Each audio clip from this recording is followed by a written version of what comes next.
Hello दोस्तों, नमस्ते। मैं प्रेम बदारा ऑफिशियल में आप लोगों का स्वागत करती हूँ। कैसे हैं आप लोग? आशा स्वस्थ मस्त होंगे। और मैं आज आप लोगों के सामने बहुत ही प्यारा जनेऊ गीत सुनाने जा रहा हूँ। जब लड़के का जनेऊ होता है उस समय ये गीत आप लोग गाइए, गुनगुनाइए। बहुत ही अच्छा गीत है दोस्तों, और सुनिए आप लोग, फुल वॉच कीजिए।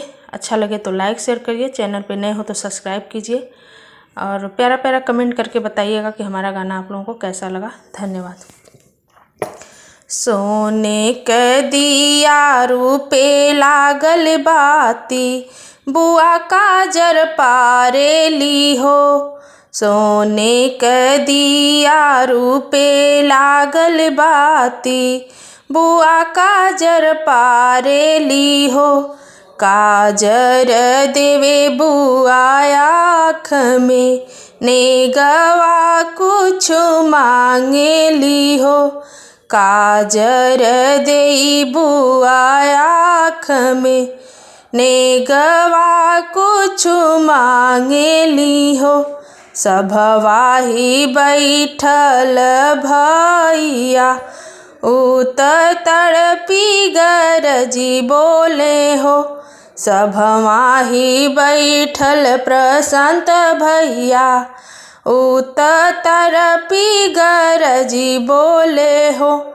हम नाही देबे कुछु नेगवा, बहिना बरुआ जनेवे कहो। हम नाही देबे कुछु नेगवा, बहिना बरुआ बियाहे कहो। चौके से बोले ललित दुल्हे, चौके से बोले ललित बरुआ।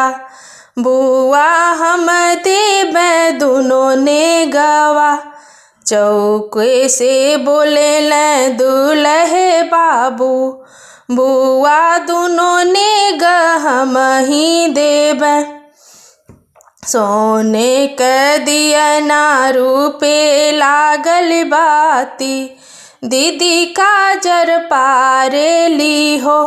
सोने क दिया रूपे लागल बाती, दीदी काजर पारेली हो। काजर देवे बरुआ आँख में, नेगवा कुछ मांगेली हो। काजर देई बरुआ आँख में, नेगवा कुछ मांगेली हो। सभवा ही बैठल कवन भैया, उत तड़पी गरजी बोले हो।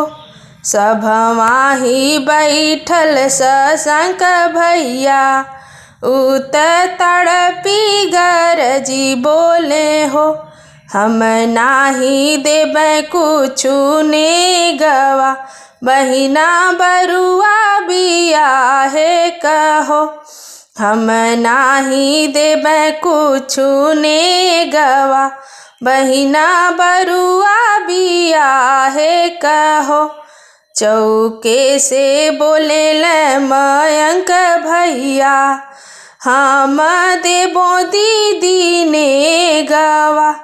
चौके से बोले वैभव भैया, बहिना हम देबे दुनो नेगवा। नेगवा ही ले बहिना जाई है, अपने ससुर मानू हो।